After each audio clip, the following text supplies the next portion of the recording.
dire warning from a top U.S. commander following the B-1B bomber's symbolic show of force against North Korea's nuclear testing.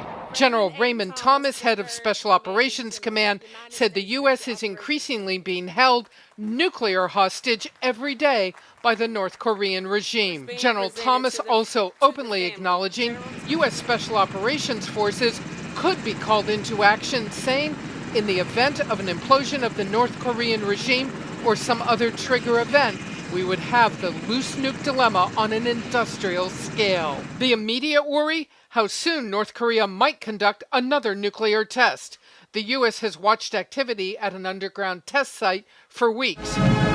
North Korea reacting to the B-1 flights with characteristic bluster, saying the U.S.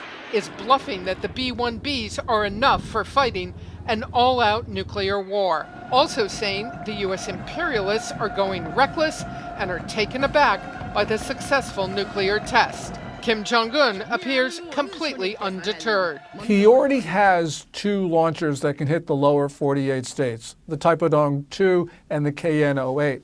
In 2 or 3 years, he will be able to put a nuclear warhead on those missiles, and that will give him a credible capability of attacking a U.S. city. Analysts at the website 38 North now calculate North Korea could have a stockpile of sufficient fissile material for approximately 20 bombs by the end of this year, and make up to 7 more annually.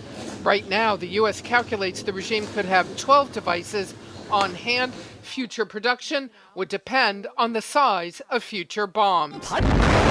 The rapid escalation of missile and nuclear tests suggests this is about more than North Korea's usual attempts to show off on the world stage.